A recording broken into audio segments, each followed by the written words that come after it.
పాతపట్నం మండల కేంద్రంలో టీడీపీ కార్యాలయంలో ఎమ్మెల్యే మామిడి గోవిందరావు మీడియా సమావేశంలో మాట్లాడారు.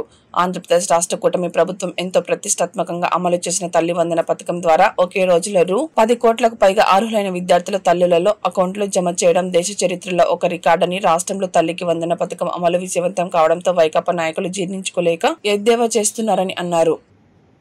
2019లో ఒక్క ఛాన్స్ ప్రజలు మోసం చేయడమే కాకుండా ఆ రోజు కూడా భారతిరెడ్డి గారు కానీ జగన్మోహన్ రెడ్డి గారు కానీ ఎంతమంది పిల్లలు ఉంటే అంతమంది పిల్లలకి అమ్మఒడి అనే పేరు చెప్పి ఇస్తామని చెప్పడం అనేది జరిగింది. అయితే ఈరోజు ఆయన ఏం చేశాడు, భారతిరెడ్డి గారు అప్పుడు చెప్పిన మాట ఓకే, తర్వాత ఏం చేశాడు, ఆయన కుటుంబంలో నలుగురున్నా, ఇద్దరున్నా, ముగ్గురున్నా సరే ఒకరికే అమలు చేస్తూ 13,000 రూపాయలు వాళ్ళ అకౌంట్లో వేయడం అనేది జరిగింది. కానీ ఈరోజు మన ప్రభుత్వం, మనందరి ప్రభుత్వం, మన లోకేష్ గారు విద్యాశాఖ మంత్రిగా ఉండడం, చంద్రబాబు నాయుడు గారు మన సీఎంగా ఉండడం, డిప్యూటీ సీఎం గారు ఉండడం, ఏదైతే సూపర్ 6లో భాగంగా హామీ ఇవ్వడం జరిగిందో అదే విషయం దాని ప్రకారమే ఎంతమంది పిల్లలు ఉంటే అంతమందికి 15,000 రూపాయలు వాళ్ళ అకౌంట్లో వేస్తాం అనేది జరిగింది. ఆ రోజు మాట తప్పలేదు. ఏ మాట అయితే హామీలు ఇచ్చారో అదే మాట ప్రకారం ఈ రోజు సూపర్ 6లో భాగంగా మొన్ననే మీరందరూ చూశారు.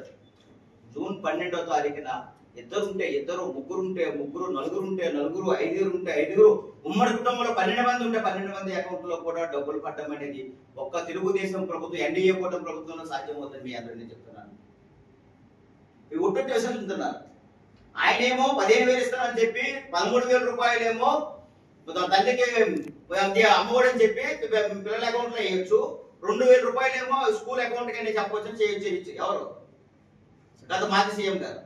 కానీ ఇప్పుడు మన సీఎం గారు మాత్రం అసలు వ్యత్యాసం చూడడం లేదు. ఇక్కడ ఏ మన సీఎం గారు ఎంతమంది పిల్లలు ఉంటే అంతమంది అకౌంట్లో 13,000 రూపాయలు వేస్తూ 2,000 రూపాయలు స్కూల్ మెయింటెనెన్స్, స్కూల్ డెవలప్మెంట్ అనేది కాస్త మంచిగా చేయడం అనేది జరిగింది. కానీ వాళ్ళు ఏం చెప్తున్నారు, లోకేష్ గారి అకౌంట్లో జోబీలో వేసారని చెప్తున్నారు. ఇది ఎంత దౌర్భాగ్యంగా ఉంటుందో, ఎంత దరిద్రంగా ఉంటుందో ఒకసారి మీరు ఆలోచించండి. నువ్వు వేసింది ఒక్కరికి, ఆ ఒక్కరికి వేసిన డబ్బుల్లో కూడా నువ్వు 2,000 రూపాయలు ఆల్రెడీ స్కూల్ మెయింటైన్ చేసావు. కానీ ఇక్కడ మేము 5 పిల్లలు ఉన్నా, 3 పిల్లలు ఉన్నా, 4 పిల్లలు ఉన్నా, 2 పిల్లలు ఉన్నా సరే ప్రతి ఒక్కరి అకౌంట్లో కూడా నువ్వు 13,000 రూపాయల్లో వేయడం అనేది జరిగింది. ఏ ఊరు వెళ్ళినా, ఏ వార్డు వెళ్ళినా, ఎక్కడికి వెళ్ళినా సరే చూడండి, బాలాభిషేకాలు తల్లిదండ్రులు ఎంత ఆనందంగా ఉన్నారు. ఒకప్పుడు భయం వేసింది. 3 పిల్లలు ఉండేవాళ్ళు ఇంట్లో, 2 పిల్లలు ఉండేవాళ్ళు ఇంట్లో. స్కూల్ ఓపెన్ అయినప్పుడు డబ్బులు పడేవి కావు. గతంలో జగన్మోహన్ రెడ్డి చేసిన మోసం, ఎప్పుడు డబ్బులు వేసేవాడో ఎప్పుడు వేయేవాడో తెలిసేది కాదు.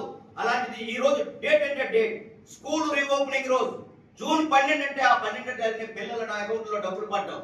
ఆయన వేసింది ఒక అకౌంట్ లో వేస్తే మనం ఎంతమంది పిల్లల అకౌంట్ ఉంటే అంతమంది పిల్లల అకౌంట్ లో డబ్బులు వేసి ఈ రోజు తల్లిదండ్రులకి ఫీజు భారం లేకుండా హ్యాపీగా ఉందా చేస్తున్నారు. యూకేజీ, ఎల్కేజీ నుంచి ఇంటర్మీడియట్ వరకు ప్రతి ఒక్కరి అకౌంట్ లో డబ్బులు వేస్తున్నాం. ఎంతమంది పిల్లలు ఉంటే అంతమంది వేస్తున్నాం. అదే కాదు, స్కూల్ బ్యాగ్స్ తీసుకుందాం, అదే బుక్స్, యూనిఫారం, సిస్టమేటిక్. పూర్వం ప్రజలకు మాట్లాడేవాళ్ళు ఏమనేవాళ్ళు చెప్పండి, ప్రభుత్వం మనది, ప్రభుత్వ గవర్నమెంట్ అంటే ప్రజలు అనే ఒక అభిప్రాయం ఉండేది. మరి గతంలో జగన్మోహన్ రెడ్డి చేసిందండి, బ్యాగుల మీద ఆయన ఫోటో, రేషన్ కార్డుల మీద ఆయన ఫోటో, భూమి పట్టాల మీద ఆయన ఫోటో, ఈవెన్ పిల్లలు చదువుకున్న బ్యాగుల మీద ఆయన ఫోటో, బుక్స్ మీద ఆయన ఫోటో, యూనిఫారం మీద ఆయన ఫోటో, బెల్ట్ మీద ఆయన ఫోటో.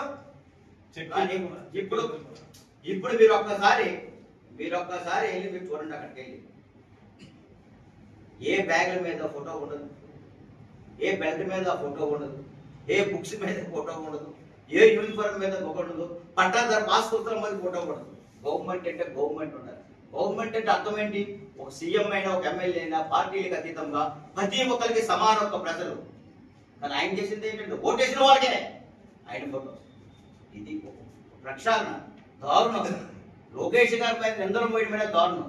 ఆయన రాత్రాపగలు నిద్రాహారాలు మాని కుటుంబం ఎక్కడుందో ప్రజల కోసం కష్టపడుతున్నారు. ఆయన విద్యా వ్యవస్థను తీసుకున్నారు, బలోపేతం చేస్తున్నారు. ప్రతి స్కూల్ని మోడల్ స్కూల్ గా చేస్తున్నారు. స్కూల్లో స్ట్రెంగ్త్ ఎక్కువగా నెక్స్ట్ అప్గ్రేడ్ ఏమో కాలేజీ చేస్తున్నారు. ఎన్నడూ లేనిది పాతపట్నం నియోజకవర్గంలో పాతపట్నం మండలంలో ఏ రోజైనా మనం ఐటీఐ కాలేజీ కానీ మా పాలిటెక్నిక్ కాలేజీ కానీ చూసామా? ఇప్పుడు ఆల్రెడీ మనం చర్చ జరుగుతుంది, సైట్ అయితే వెరిఫికేషన్ చేస్తున్నారు, తక్కువ టైంలో 2 జరుగుతుంది. పాతపట్నంలో ఏ రోజైనా మనం ఇండస్ట్రియల్ పార్క్ చూసామా? ఇప్పుడు దాని మీద ఇండస్ట్రియల్ పార్క్ మనం ఓపెన్ చేసాం. మనం పాతపట్నంలో ఎవరైనా ఊహించుకున్నారు ఐటీడీఏ వస్తుందని? పాతపట్నం నియోజకవర్గ ఐటీడీఏ వచ్చింది. పాతపట్నంలో డోలీ వ్యవస్థ లేని గ్రామాలు నిర్మాణం చేస్తాం అనుకున్నాం. ఈ రోజు ప్రతి ఊరికి రోడ్లు వేస్తున్నాం. ఇంకేం కావాలి? గత నాయకులు ఆయన చేసిన మోసం 2019, 2014, 2024 మధ్యలో ఏమన్నాడు ఆయన? 2000 నుంచి 3000 చేయడానికి ఆయనకి 5 సంవత్సరాలు కాలావధి పట్టింది. మనం గెలిచి మొదటి రోజే 3000 నుంచి 4000 పెన్షన్ ఇస్తూ ఏదైతే మాట ఇచ్చామో, స్కూల్ బడులు ఓపెన్ అయినప్పుడు ఇప్పుడు తల్లికి 100 మనం ఇస్తామని మాట ఇచ్చామో అదే ఇస్తున్నాం. ఆగస్టు 15 నుంచి బస్సులు ఫ్రీ ప్రయాణం మహిళలకి. అదే కాదు, ఇప్పుడు మీరు ఏ విషయం తీసుకోండి, ఏ విషయం తీసుకున్నా సరే ప్రతిదీ ముందున్నాం. గ్యాస్ సిలిండర్ ఫ్రీ ఇస్తున్నాం. ఇంకో మంచి ప్రణాళిక వస్తుంది. ఏదైతే సూపర్ 6 లో భాగంగా 1500 మహిళలకి మంత్రులు ఇస్తామన్నాము, సంవత్సరానికి 18,000 ఇస్తామన్నాము. అది కూడా తక్కువ టైంలో అది కూడా వేస్తున్నాం. అన్నదాత సుఖీభవ కేంద్ర ప్రభుత్వం వేసిన మరో రోజే మనం కూడా వేస్తున్నాం. తప్పు. జగన్మోహన్ రెడ్డి గారికి, వైసీపీ నాయకులకి అందరికీ ఒకటే చెప్తున్నాం, ఇది తప్పు. ప్రజలు నమ్మరు.